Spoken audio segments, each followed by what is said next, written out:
Perfecto. Bueno, buenas tardes a todos y todas. Gracias por acompañarnos. Les damos la bienvenida.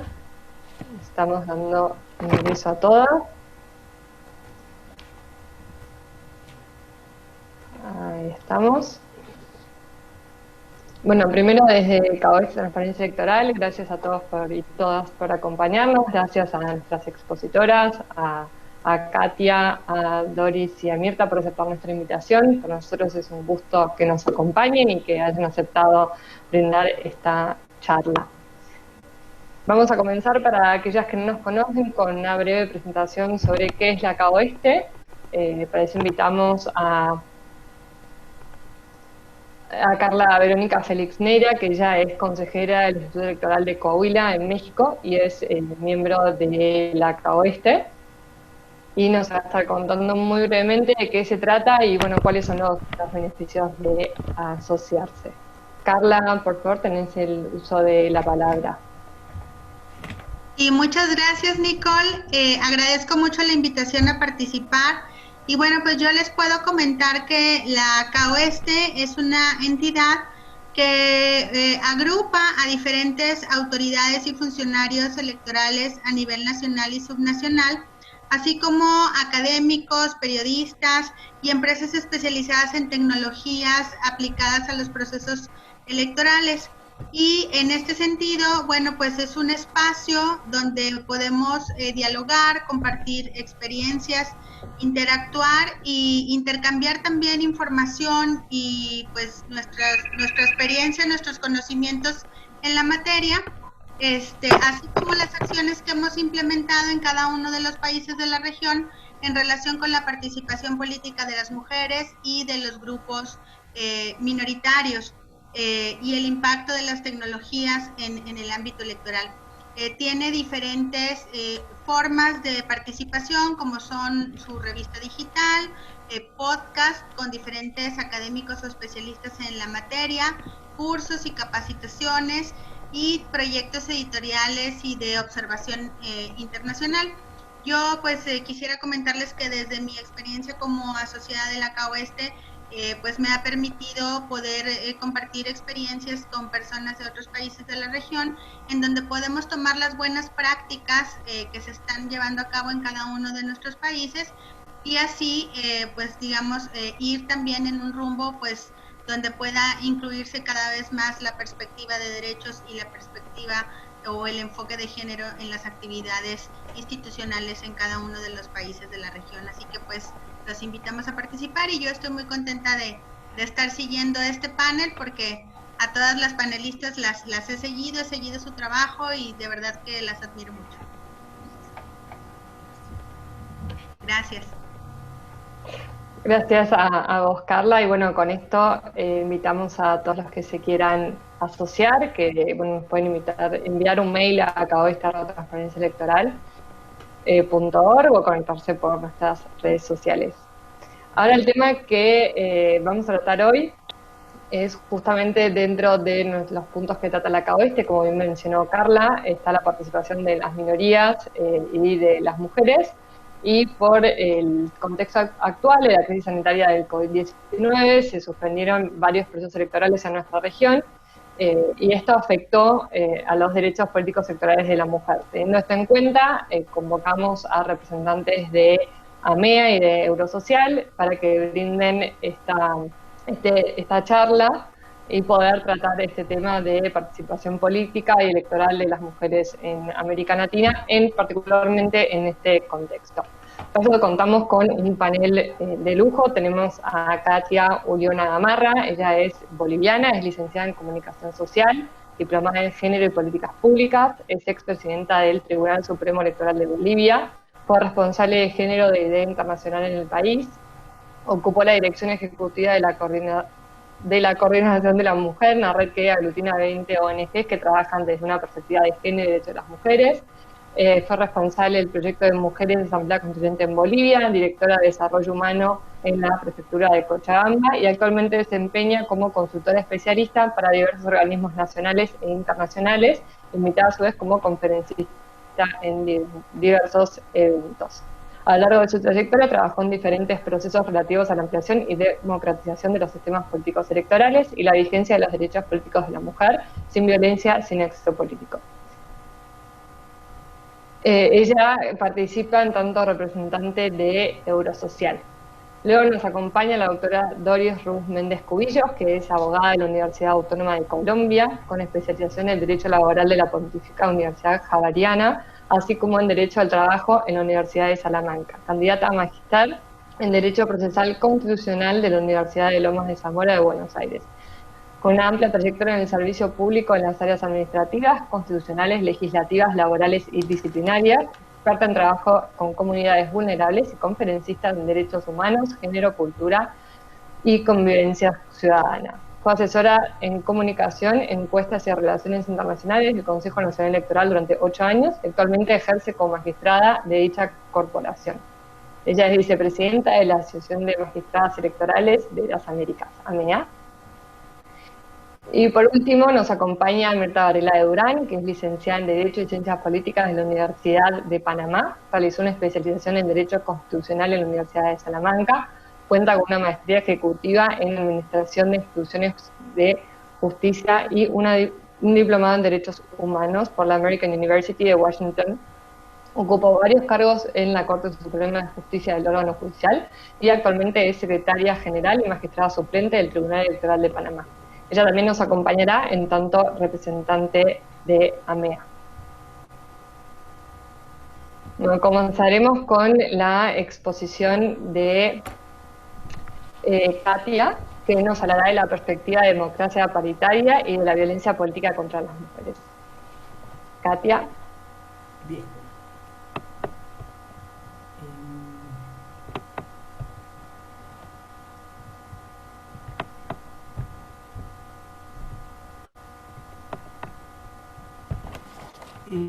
Muchas gracias. Quiero empezar saludando a nombre de Eurosocial América Latina, desde el área de igualdad de género, ACAOEST y la iniciativa de transparencia electoral. Agradecer la invitación para compartir y dialogar en este espacio. Saludar también a las magistradas Doris Méndez y Mirta Varela, compañeras, amigas de la Asociación de Magistradas Electorales. Mi exposición expresa diferentes reflexiones e investigaciones que se vienen realizando por diferentes iniciativas y está más bien centrada en lo que hace y lo que se refiere a el impacto del COVID para las mujeres en la región. Es desde esta perspectiva y sobre todo desde un enfoque de los derechos políticos electorales que quiero plantear mi exposición. Lo primero es analizar este impacto del COVID en los derechos de las mujeres y sobre todo alertar sobre amenazas que pueden existir respecto al retroceso en nuestros derechos.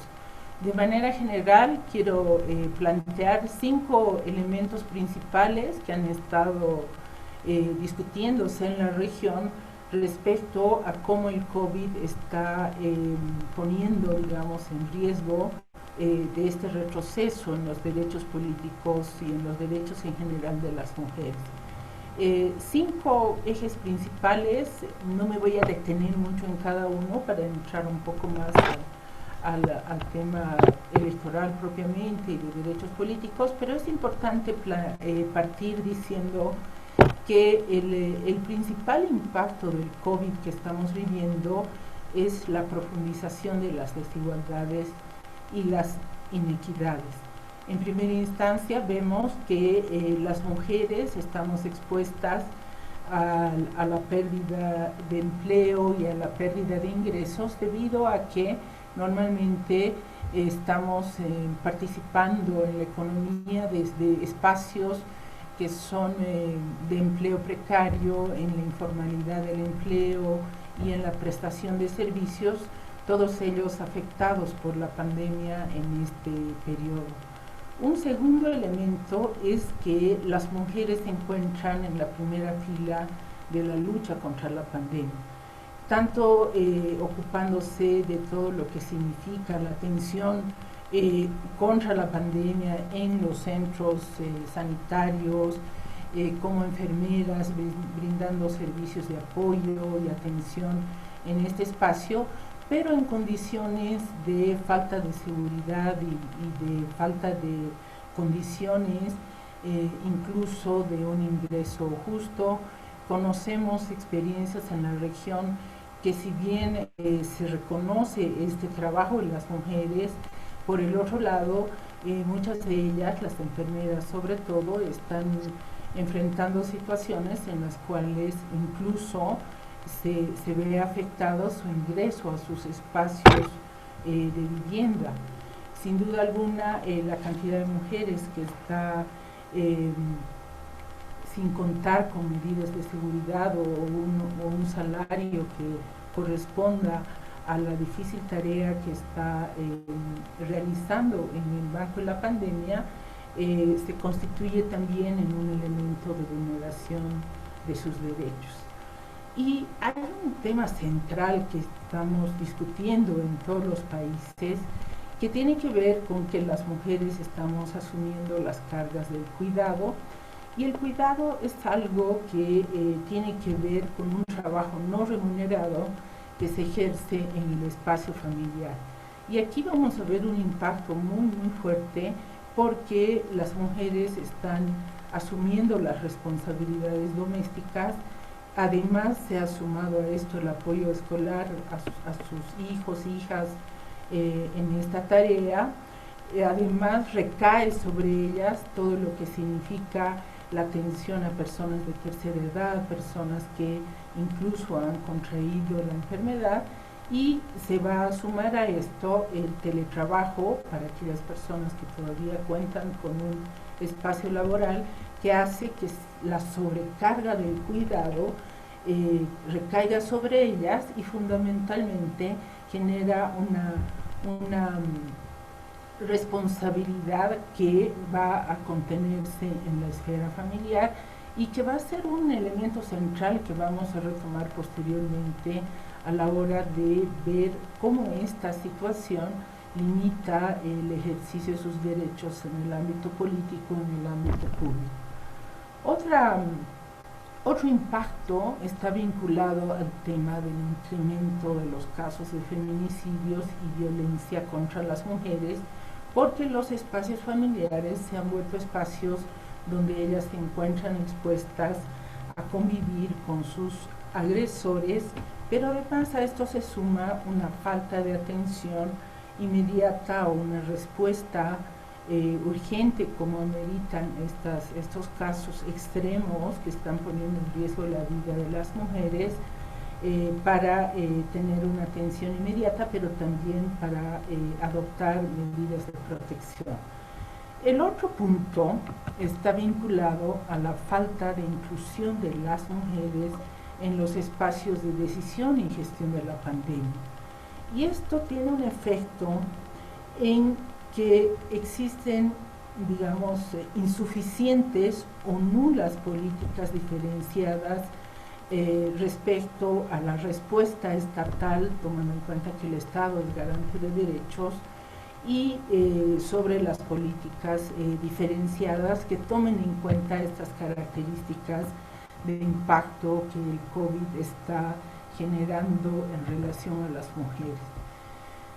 Si nos acercamos un poco a ver y analizar el impacto también de la pandemia en los procesos democráticos y electorales, por ejemplo, el IDH de ICAPEL o IDEA Internacional trabajan algunos elementos, y los voy a puntualizar también sin profundizar mucho por temas de tiempo, pero la región, como diferentes otras regiones en el mundo, está enfrentando una situación de restricción de libertades y restricción de derechos.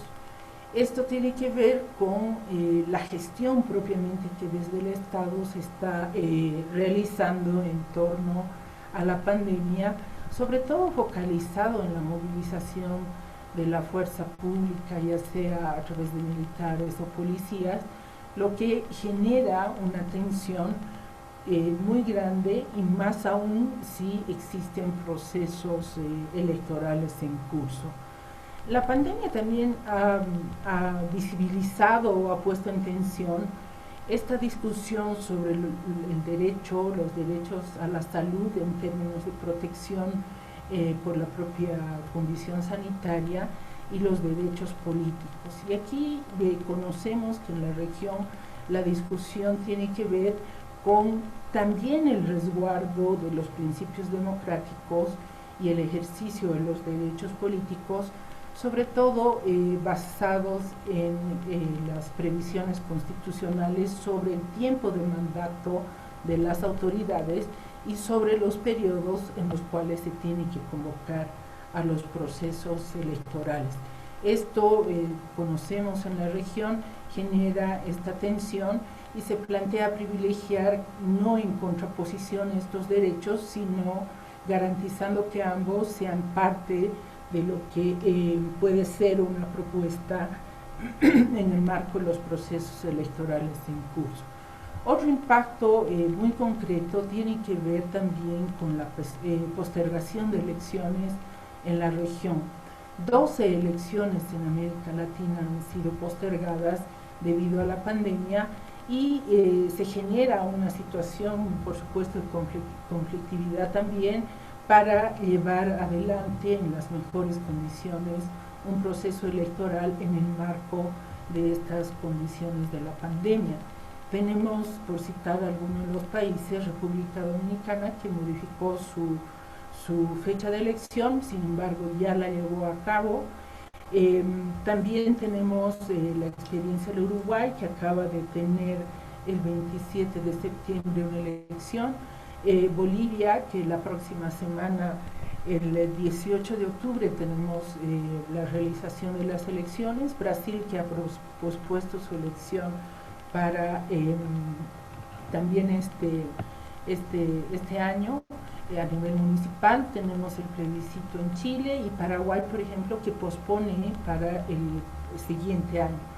Esta situación plantea también a los organismos electorales y a los actores políticos la búsqueda de consensos, porque se debe definir estas condiciones del calendario electoral, pero también los procedimientos electorales en el marco de tener las garantías de bioseguridad, sobre todo para llevar adelante estos procesos electorales. Ahí están todo lo que hace a las precauciones sanitarias que se tienen que incorporar. Esto significa que los organismos electorales tienen que readecuar sus funciones y el propio desarrollo del proceso electoral en todas sus etapas, y va a afectar a la inclusión, por supuesto, de medidas de bioseguridad como parte de la administración y gestión del proceso electoral. Supone también el incremento en términos de presupuestos y, en muchos casos, trabajar sobre diferentes modalidades de votación que permitan las mejores condiciones para que la población esté segura al momento de ir a emitir su voto. También esta situación tiene un riesgo sobre el descenso de la participación de la población al asistir a un espacio electoral por esta situación de temor y miedo al contagio.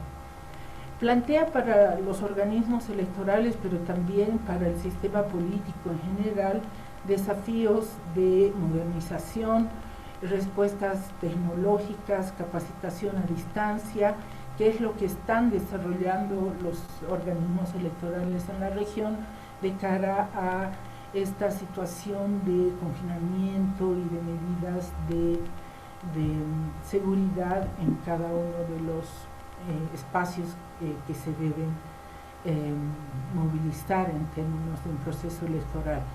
Pero también implica una mayor demanda de comunicación a la ciudadanía para que estas medidas que se están adoptando puedan ser referentes y tomadas en cuenta por la población, que esté informada para tener una condición de seguridad, sobre todo el momento de acudir a votar.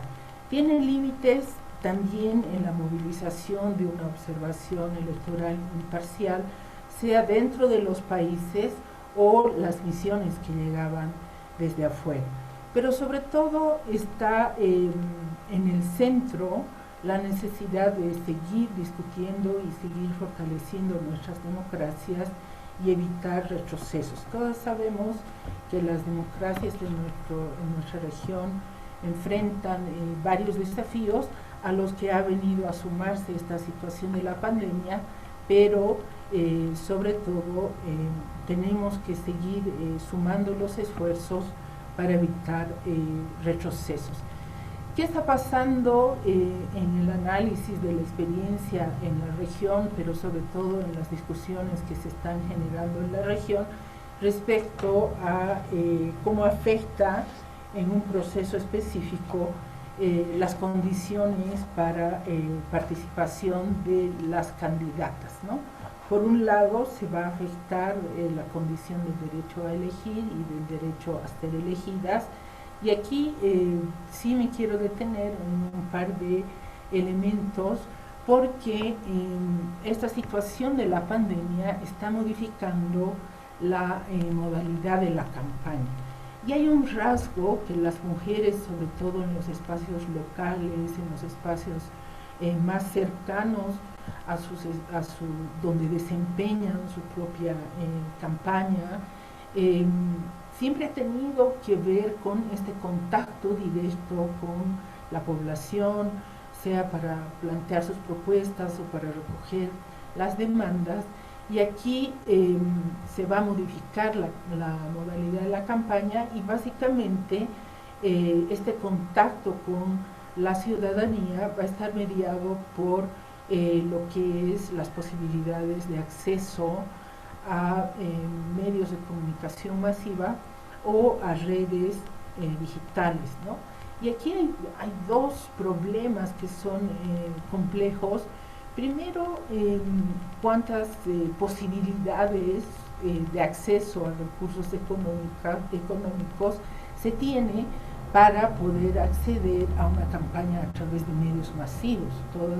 Todas conocemos el alto costo de espacios en medios de comunicación, sea televisión, radio, pagar un espacio de socialización de la propuesta a través de la prensa.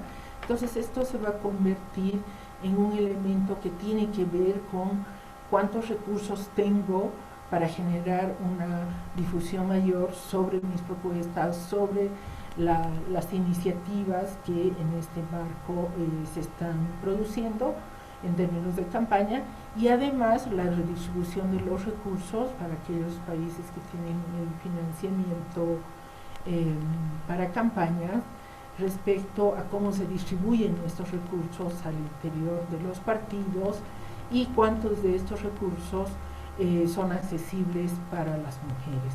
Pero a esto se suma el tema de las brechas digitales.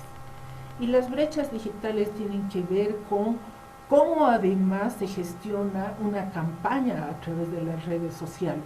No estamos hablando solamente de que una entra y manda mensajes y está en contacto permanente con la población, sino sobre todo de una capacidad de manejo de las redes, de las plataformas. Y aquí sí se evidencia que no hay una relación, digamos, tan cercana al manejo de estas plataformas y tecnologías, generando una brecha más bien que va a afectar de manera específica a las campañas de las candidatas. Y el otro elemento tiene que ver con cuán accesible es también para la población estar vinculada a los recursos de la tecnología digital. Si bien sabemos que ha habido una transformación tecnológica muy importante en lo que hace a estas últimas décadas, pero no es per se que haya una relación de vinculación directa y acceso permanente de la población a estas redes, ¿no? que también va a estar mediado por la capacidad de tener un equipo que gestione redes, que eso muchas veces es limitante para las candidatas.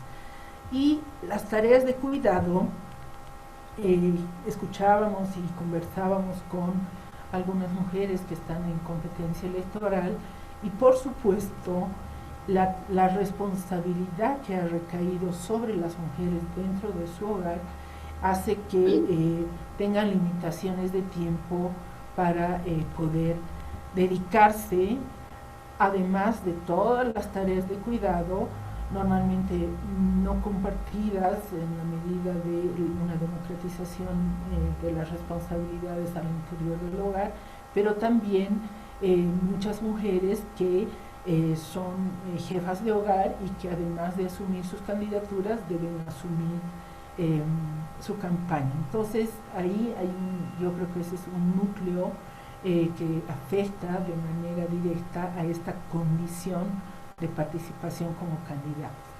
Y el tema de la violencia política que conocemos es una vulneración de los derechos políticos de las mujeres, va a encontrar en las redes, esto que se denomina la ciberviolencia, un espacio en el cual las mujeres, los hombres también, ¿no? Pero la situación de violencia que viven las mujeres y que se está generando con mucha fuerza, además desde espacios anónimos, de cuentas anónimos, para ejercer violencia sobre las mujeres, tienen la particularidad de que están basadas en estereotipos, sesgos de género y prácticas machistas que tienen un objetivo desde esta noción de que el espacio político tradicionalmente ocupado por los hombres pone barreras para la inclusión de las mujeres.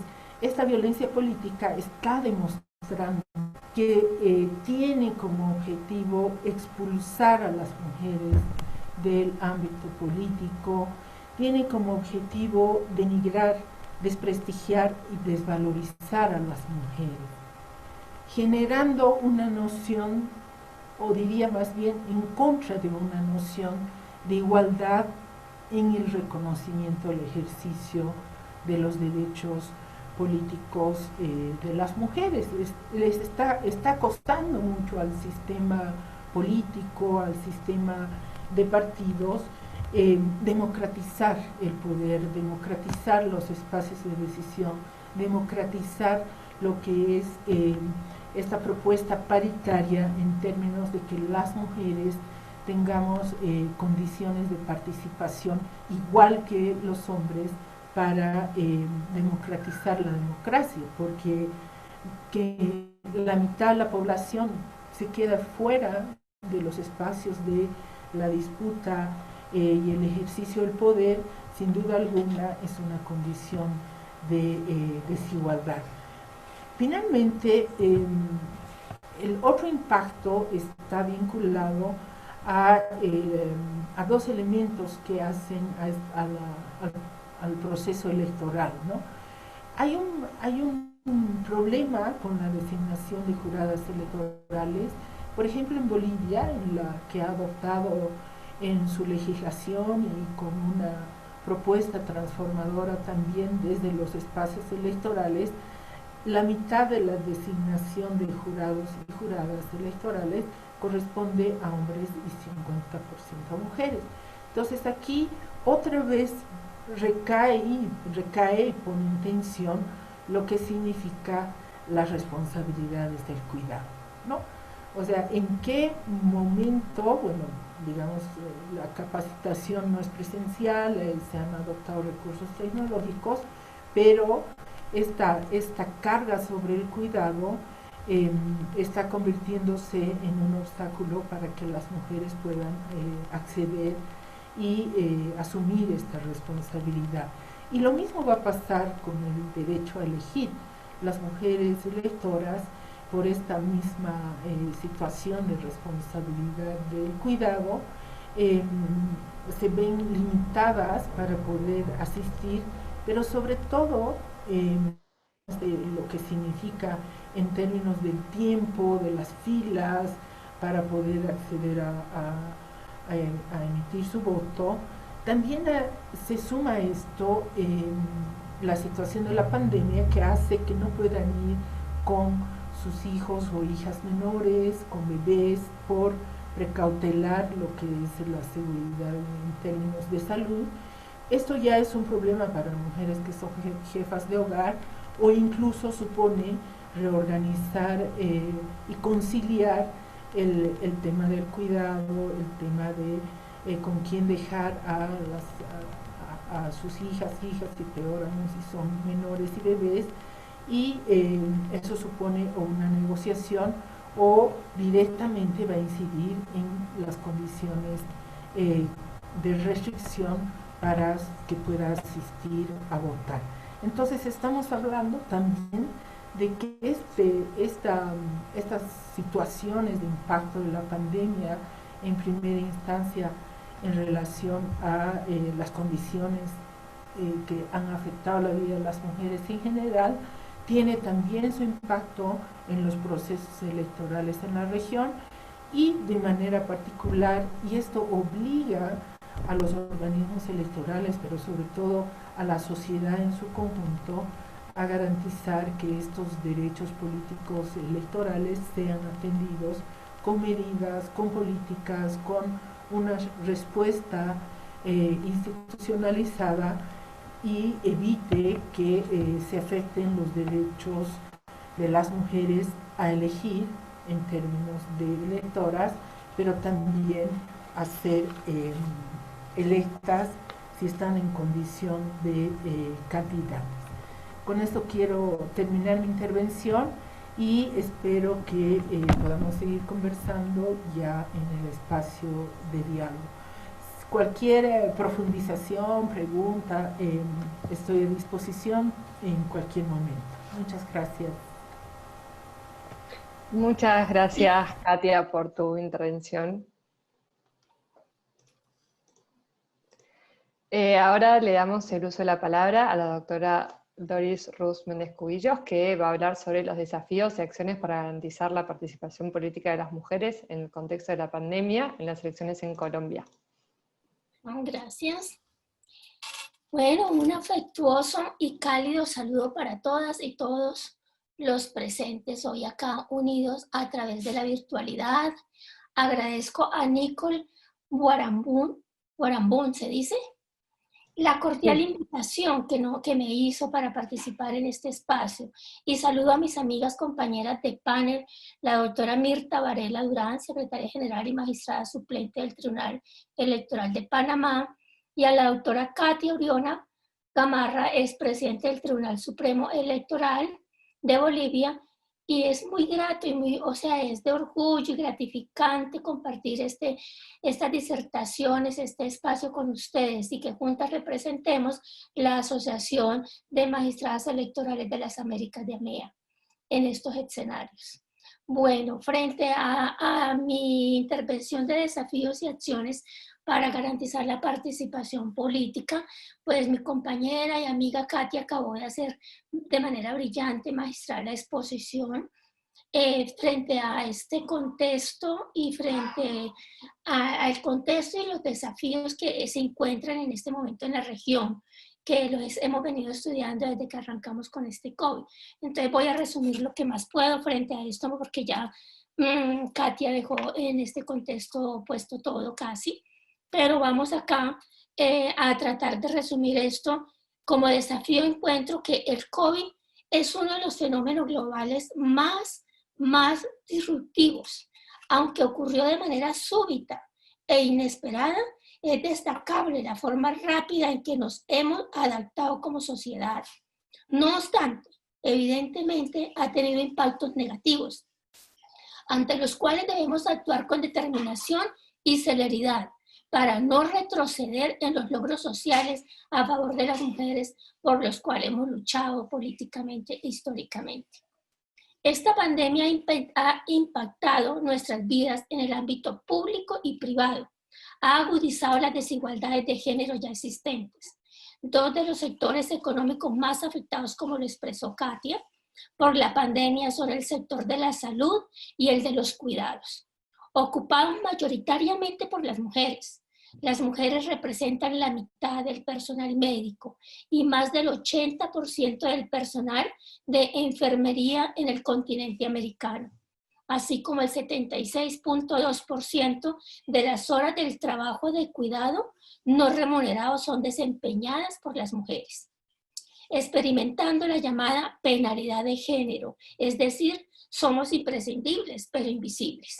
Asimismo, según las encuestas realizadas en Argentina, las últimas que encontré, en Argentina y Chile, la gran mayoría de mujeres encuestadas sienten que durante la cuarentena cuidan 24 horas por día y no tienen tiempo ni descanso.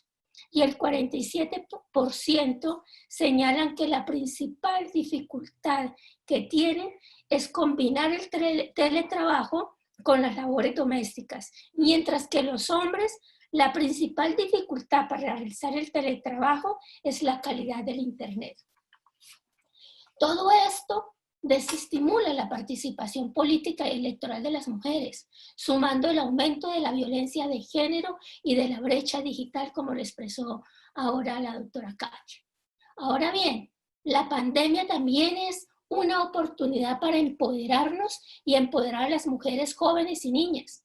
Precisamente ha sido en este escenario en el que se ha mostrado el liderazgo de las mujeres alrededor del mundo, con la capacidad para adoptar las decisiones difíciles que ponderan entre la vida y la economía o la vida y la democracia.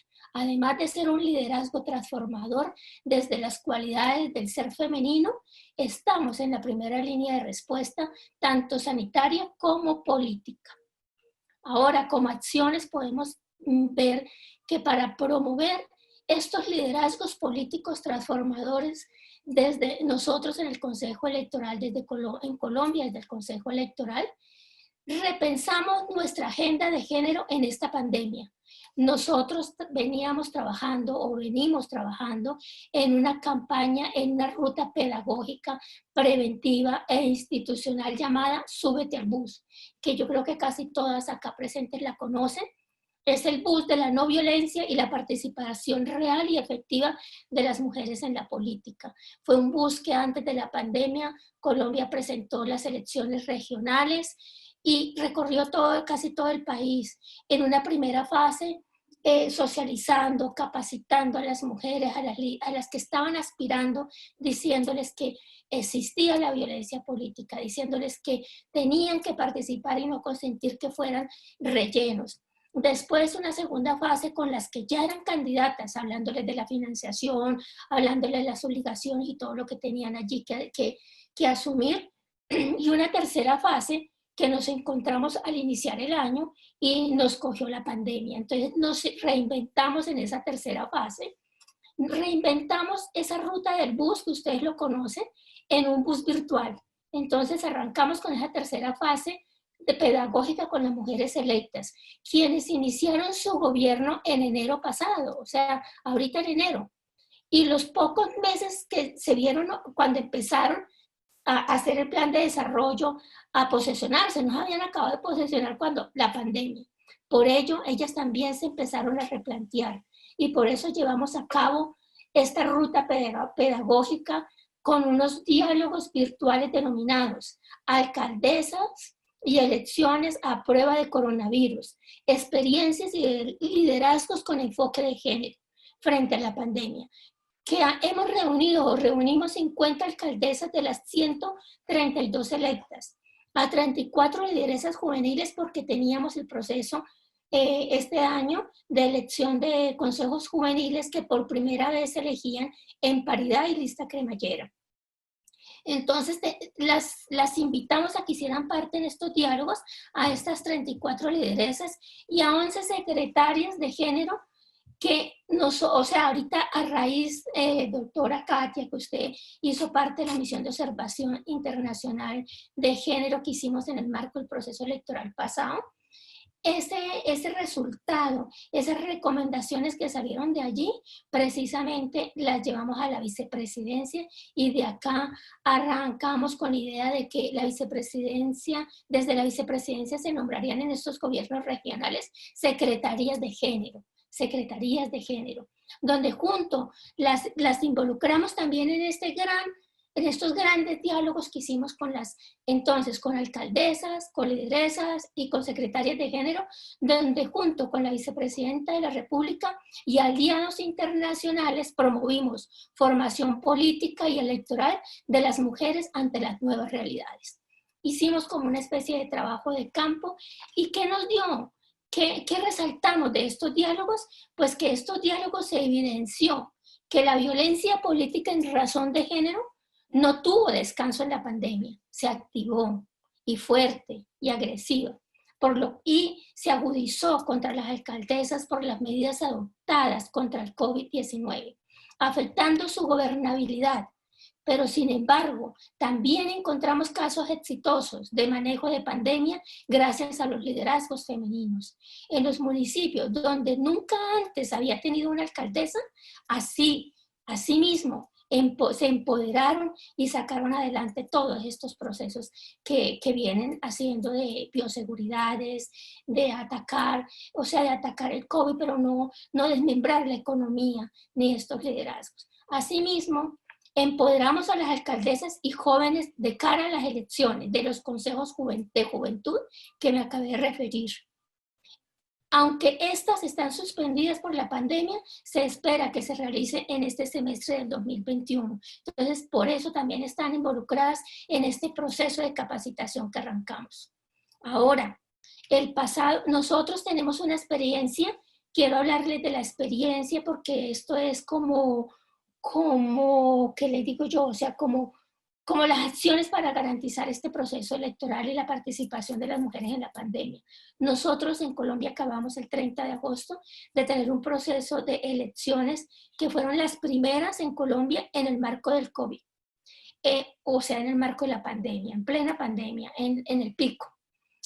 Con todos los protocolos de bioseguridad se hicieron. Se trataron elecciones atípicas del proceso regional de octubre, en 4 municipios diferentes, de diferentes departamentos. En Sutatanza, que es Cundinamarca, Providencia, que es Nariño, San Zenón, que es Magdalena, y Achí, que es Bolívar, en las que los ciudadanos participaron activamente, salieron a participar activamente, se hicieron, o sea, nosotros con el temor, se hicieron varios comités de seguimiento electoral, donde participamos como autoridad electoral, insistiendo en la responsabilidad, en el cuidado, en el cumplimiento de todo lo determinado en los procesos y protocolos de bioseguridad, y también en lo que Katia decía ahora, en cómo se estaba enfrentando como propaganda electoral en las campañas frente a este pico de COVID que se estaba llevando a cabo, cómo lo estaban haciendo, cómo estaban procesando esa campaña estos candidatos, para que también, o sea, el reto de nosotros como organización electoral era que no se aumentara el abstencionismo que casi siempre ocurre, que salieran a votar, que fuera en seguridad, en bioseguridad y también en seguridad, porque muchos de esos municipios fue que quemaron los procesos, o sea, todo el tema de escrutinio fue quemado, o sea, con violencia de grupos armados, o sea, fue otro tema de violencia, entonces teníamos que garantizar toda clase de violencias. Entonces, frente a estos comités se trabajó duro, se trabajó porque las mujeres participaran, porque y estuvieran muy atentas a los temas de las campañas por todos los sistemas o sea, todos los sistemas de redes sociales, pero aparte de eso, la radio, como son pueblos, o sea, son retirados, entonces que como la radio, cómo se informaban, cómo hacían sus campañas, y qué logramos en como resultado, que no se aumentó el abstencionismo, y eso es una gran diferencia, por ejemplo, lo que acaba de vivir República Dominicana, que el abstencionismo fue una marca grande. Nosotros no se aumentó el abstencionismo como ocurrió en otros países. De igual forma, la virtualidad, ojo, la virtualidad fue la fuerza, fue, entre comillas, la moda para la propaganda política. En el municipio, quiero contarles muy rápidamente acá cómo fue numéricamente para mirar el impacto. El municipio de San Zenón Magdalena, que es Caribe, de 3.911 mujeres habilitadas para votar, lo hicieron 2.834. Es decir, el 72.46%. Una alta participación femenina, si ustedes la ven. Es muy alta y eso no había ocurrido en este municipio. Además que allí había tenido fuerza, o sea que habían quemado todos los puestos de votación en el proceso pasado. Pero las 14 candidatas que participaron en el Consejo Municipal, porque fueron 14, solo una salió electa. En Providencia, Nariño, en el otro municipio, votaron 1.237 mujeres frente a 1.156 hombres. Es decir, más mujeres que hombres.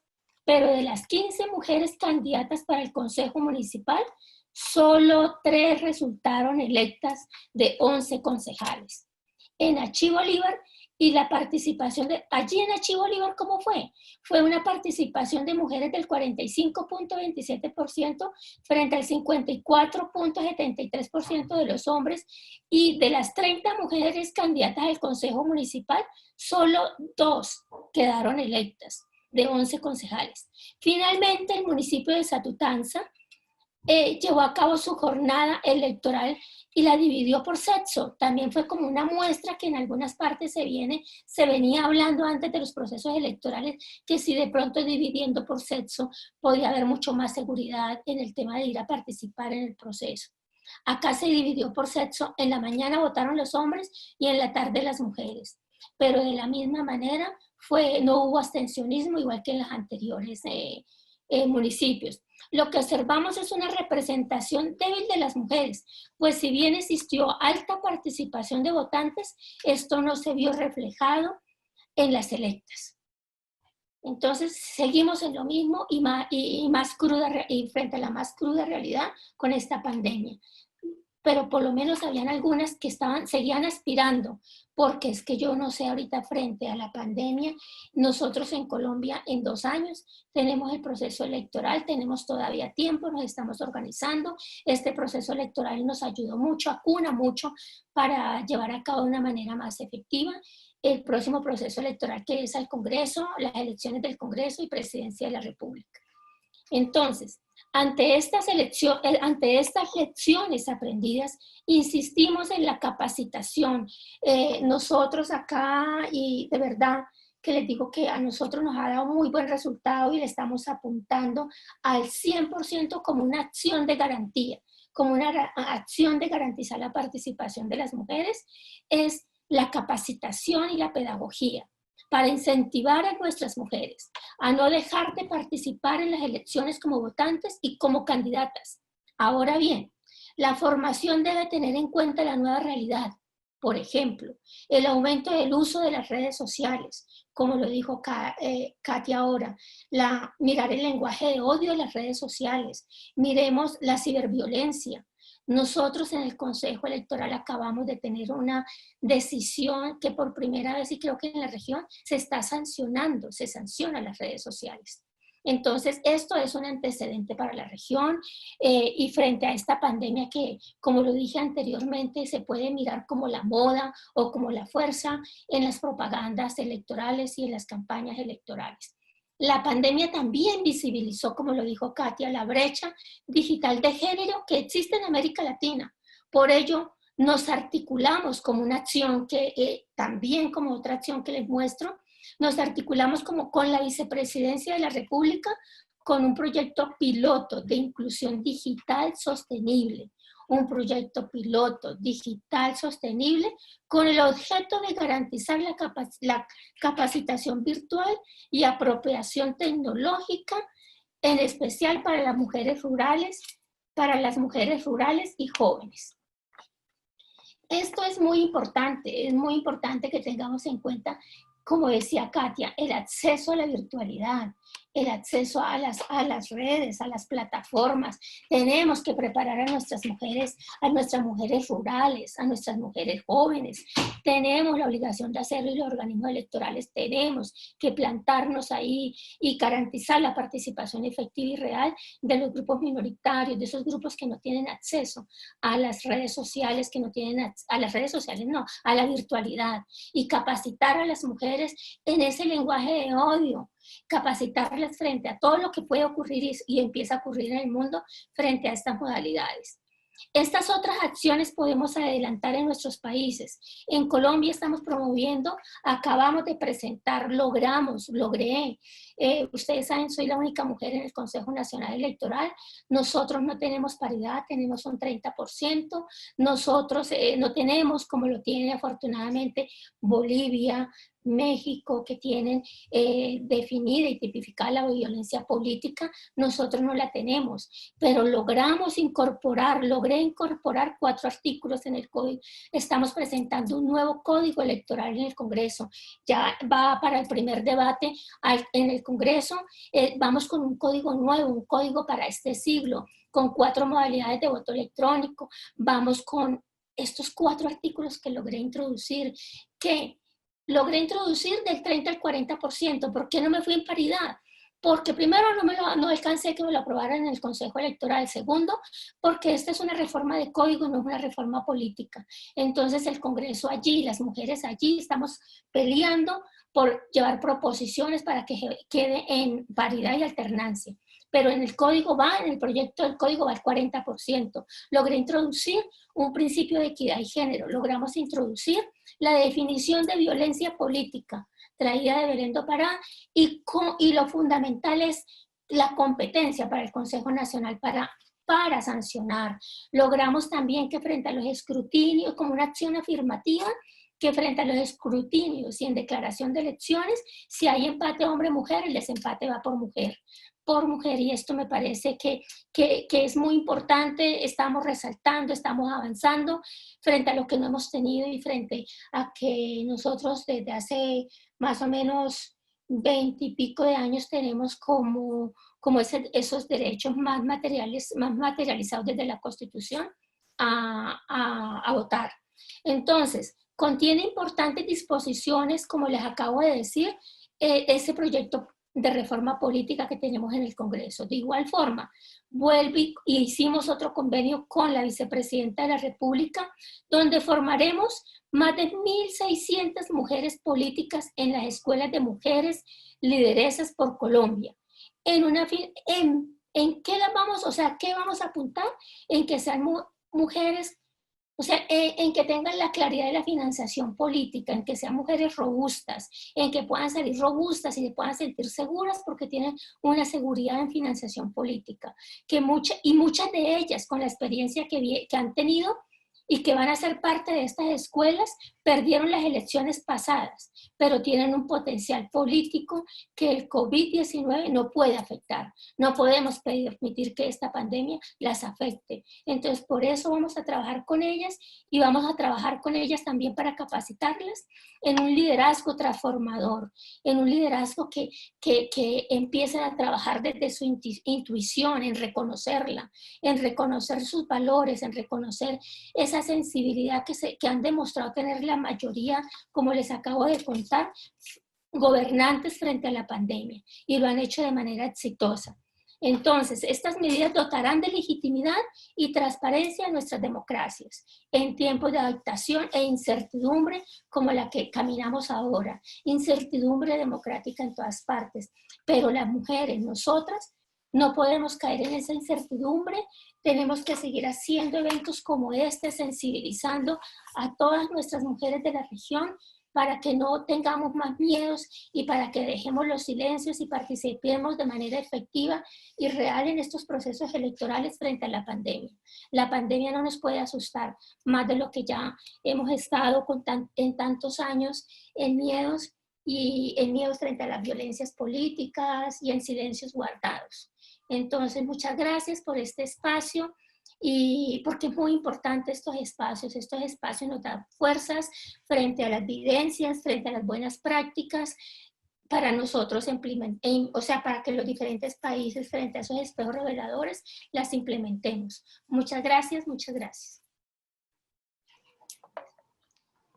Muchas gracias a vos, Doris, muy interesante lo que contabas sobre la experiencia en Colombia. Ahora, para finalizar, le damos el uso de la palabra a Mirta Valera de Durán. Por favor, adelante.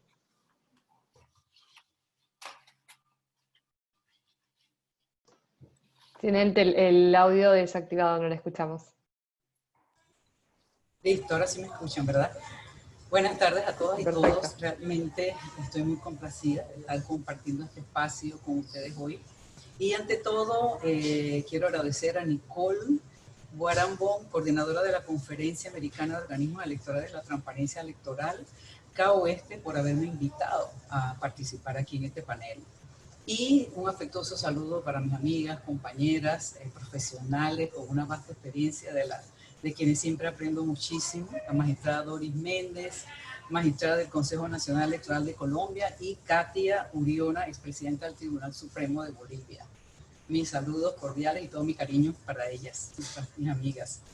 Bueno, el tema específico que yo voy a abordar dentro del macro es específicamente el impacto del COVID en la participación política y electoral de las mujeres como electoras y como candidatas. O sea, el derecho al sufragio dentro de las dos vertientes, el derecho al voto y el derecho a ser candidata.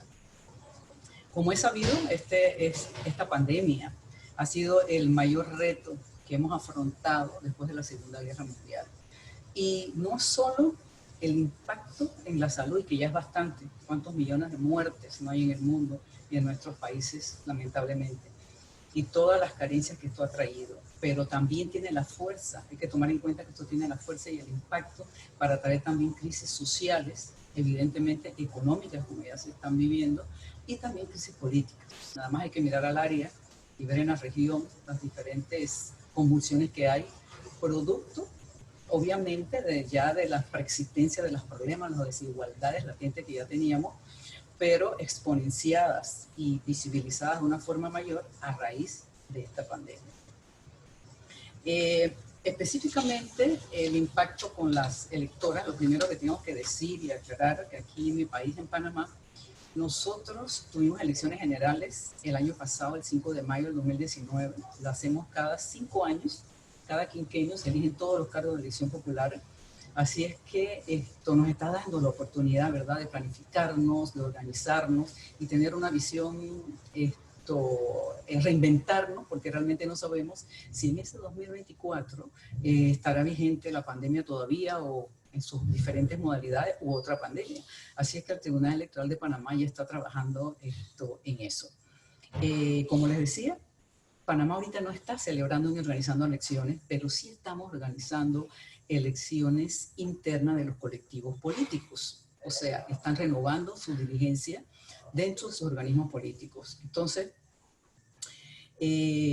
otra cosa que también les quiero decir es que las mujeres en Panamá les encanta votar. Nosotros como mujeres en las elecciones pasadas, obviamente bajo un escenario diferente, donde no era pandémico, un escenario normal de la votación presencial, teníamos que votar. El padrón electoral es bastante equitativo de las votantes hombres y las votantes mujeres, pero las mujeres el año pasado en las elecciones generales votaron, hablando en términos porcentuales, en un 52.6% versus los hombres en un 47.4%.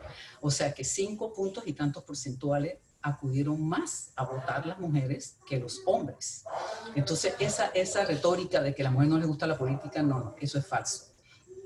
Obviamente ahora tenemos otras circunstancias de las cuales tengo que reiterar y han sido dichas magistralmente por Katia, por Doris, que han puntualizado en toda la problemática que tenemos las mujeres con esa estructuración histórica de los roles de la mujer, de la parte privada y la parte que nos han reducido a la parte privada y no a la parte pública, de cuidadoras, tenemos que ir de la mano de los hijos con los estudios, y que ahora es virtual, así que se mantiene en casa dada la situación de salud, la violencia doméstica. Y las dos caras de una misma moneda, que es la violencia doméstica y la no independencia económica de las mujeres. Son elementos importantes a resaltar porque tienen incidencia muy, muy directa en la situación de la mujer hoy en día y de la región, sobre todo lo que ha manifestado Katia, todos los problemas también que ha reiterado Dori, lo tenemos nosotros. Entonces, tenemos centros de votación que están un poco alejados, entonces tenemos comunidades muy apartadas, que se necesita dinero para el transporte, así que es una situación económica también que está involucrada, inmersa en esto, en el rol de cuidadora, y en este escenario que mantenemos las mujeres. Entonces el Tribunal Electoral, hablando desde el punto de vista de las electoras, se ha preguntado, ¿qué hacemos? ¿Cómo hacemos cumplir ese derecho al voto? Digo, a las mujeres y a los hombres también, obviamente, pero en este caso vamos a puntualizar con las mujeres que se mantienen en sus hogares, que es muy difícil que salgan bajo solamente, obviamente, circunstancias con muchas medidas de bioseguridad, pero adelantándose el tribunal en estas elecciones internas que están llevando los partidos políticos, han emitido un decreto los señores magistrados donde están planteando el voto por internet, el voto a distancia. O sea, la idea es que desde la casa las mujeres voten a través de una computadora o una tablet, una laptop, a través del móvil todavía no, porque parece que lo que se ha investigado es que esto es un poco más complicado a través de un móvil para aquellas personas que no están con la tecnología muy, muy relacionada y se hace difícil la votación a través de un móvil. Así que por ahora sería a través de esto. Por ahí enfrentamos un problema, toda la brecha que hay digital, de conectividad, la situación económica que hay en los hogares de muchas familias que no cuentan con esta herramienta tecnológica. Entonces, el tribunal, pensando en eso también, en esa problemática que hay, pero ahí sí tendrían que salir a votar las mujeres a las oficinas nuestras que están en las diferentes regionales. El Tribunal Electoral a nivel nacional tiene oficinas, entonces está poniendo a disposición de las electoras y los electores también que voten a través de las computadoras que se va a poner a disposición. Así es que de tal forma la idea es que no pierdan y que no se vea vulnerado ese derecho a votar, que es sagrado, es un derecho humano consagrado y que hay que respetar. Pero también hay que preservar nuestras democracias, como bien lo dijo Doris, lo dijo Katia. Entonces, estos son los mecanismos que a nivel del Tribunal Electoral se han considerado para tratar de minimizar el impacto de lo que es la pandemia en estas elecciones internas, que como sabemos, sobre el voto por internet también hay algunas consideraciones en materias de seguridad, pero el Tribunal está fortaleciendo en gran medida todo lo que tiene que ver con la seguridad para que no sea vulnerado y su voto sea contado como debe ser y no haya ninguna intromisión desde el punto de vista electrónico. Hablando, más adelante me voy a referir a qué soluciones también se le puede dar a nivel del Estado con políticas públicas para mejorar las situaciones también de las electoras. Ahora paso a hablarles acerca de las candidatas. Las candidatas tienen que bregar con la misma problemática de las electoras, pero aumentadas. Claro, porque ya se habló aquí de la violencia política. Nosotros, igual que Colombia, no tenemos la suerte que tiene Bolivia de contar con una ley. Nosotros no tenemos ni protocolo, ni tenemos tipificado el delito de violencia política.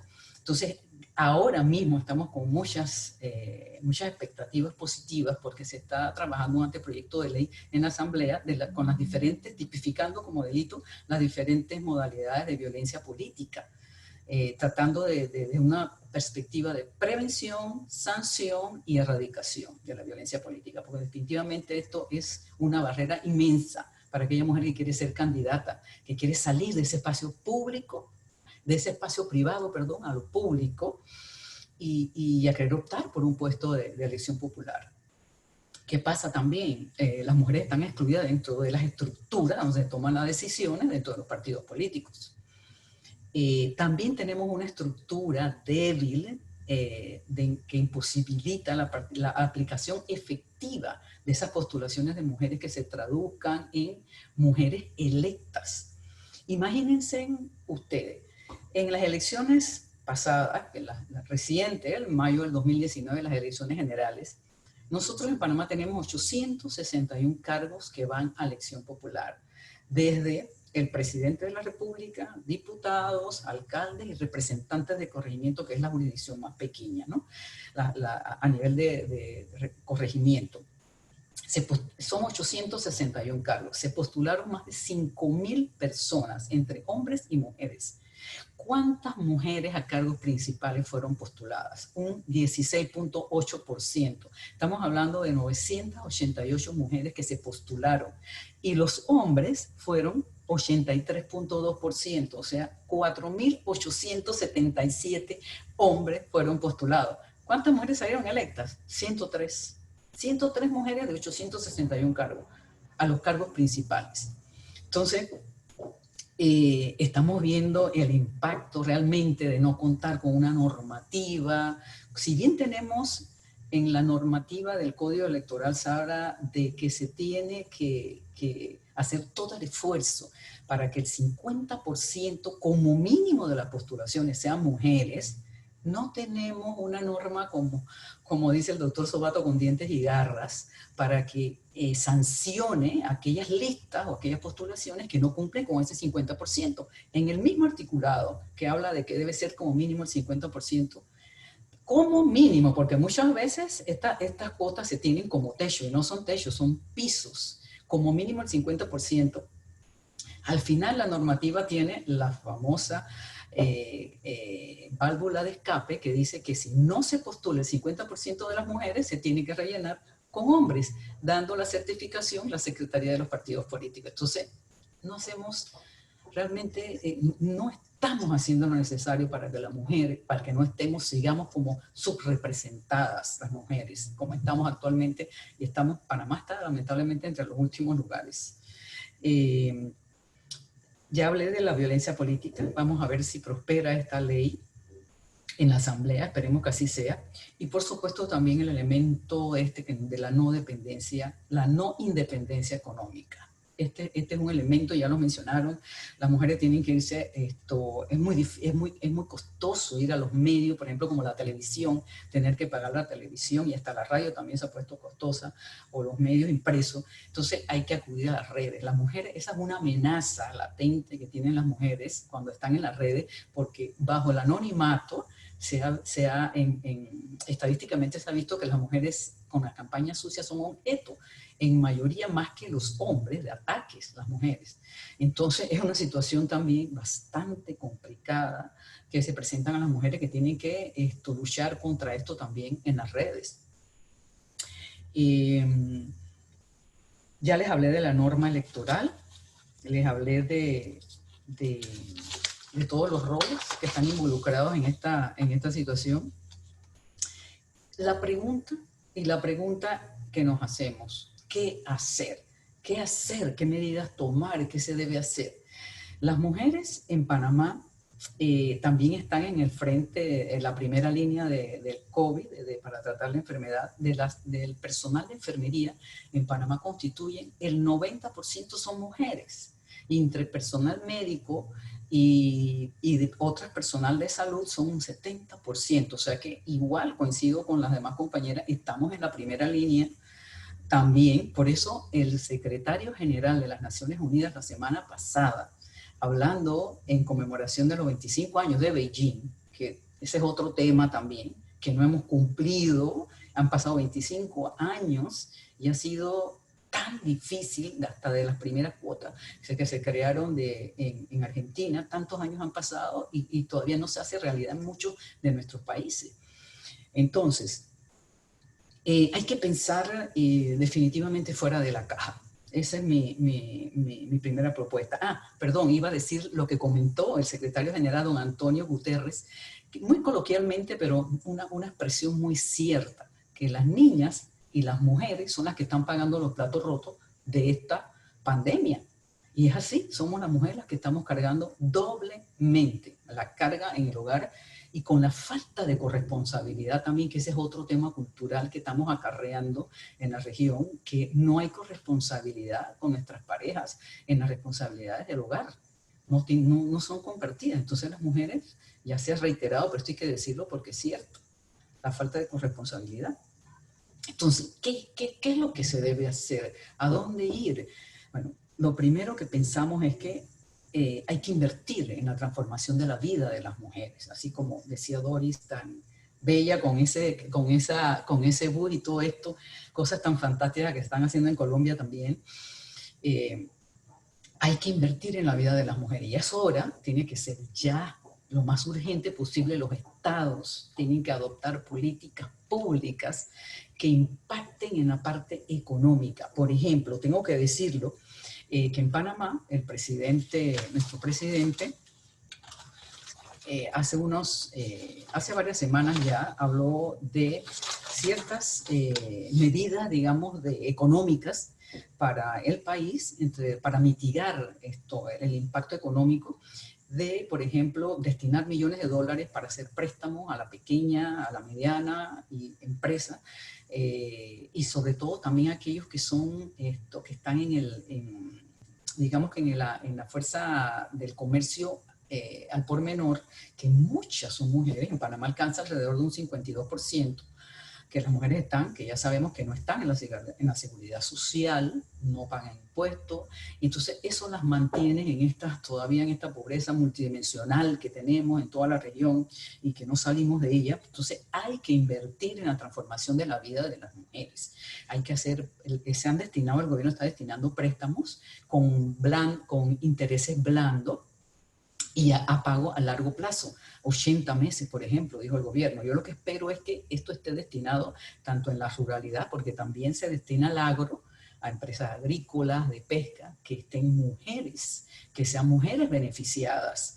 La idea es que tengan una mejor calidad de vida, que sean objetos de crédito, que sean, por ejemplo, mujeres que puedan optar por una casa para su familia.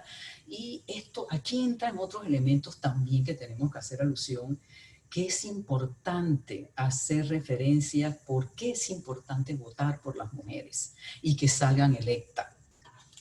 Esto es un renglón importantísimo. ¿Por qué votar por mujeres?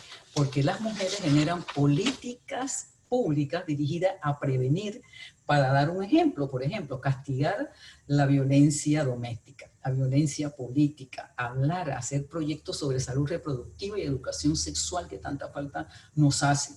Entonces es necesario, es importante. Las mujeres también nos preocupamos mucho por lo que es la parte ecológica, la parte de la vivienda, del bien de la familia. Entonces es importante que se vote por las mujeres, que las tengamos en estas posiciones donde se dictan leyes, donde se toman decisiones. Es importante estar en estos espacios. El país no puede estar dando la espalda a la mitad de la población y el mundo entero tomando decisiones dándole la espalda a la mitad de la población mundial.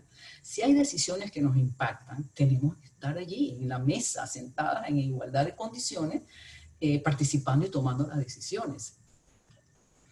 Invertir, y es que el punto de invertir, ¿no? de la igualdad, buscar esa igualdad de las mujeres con los hombres, no es un asunto nada más de derechos humanos, no es un asunto de igualdad, es un asunto también de inversión, de beneficio económico para la sociedad.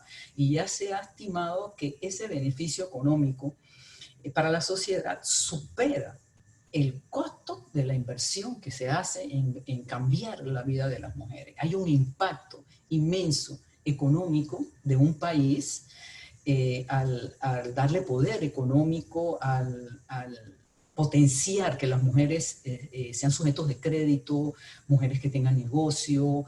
Otro elemento importante para que la mujer también pueda desarrollarse políticamente y no estar atada a los cuidados es también que el Estado debiera proporcionar centros seguros donde se puedan dejar a sus hijos, donde puedan estudiar y la mujer tener ese tiempo para salir a trabajar, para hacer tiempo para la política y para otras cosas destinadas a lo que nos gusta también hacer a las mujeres. Entonces, aquí es importante que el Estado entre con esas medidas para favorecer una mejor vida a la mujer. Así que bueno, con esto yo creo que ya hice mis 15 minutos y muchas gracias a todos por su atención. Gracias a vos, Mirta, por tu participación.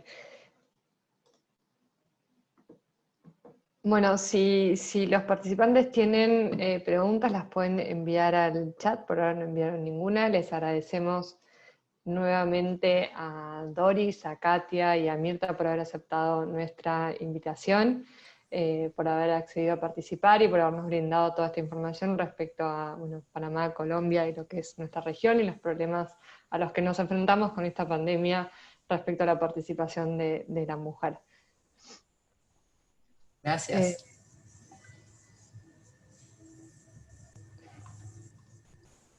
Quería además comentarles que desde Transparencia Electoral estaremos celebrando una misión electoral en Estados Unidos por las elecciones que se van a llevar a cabo ahí.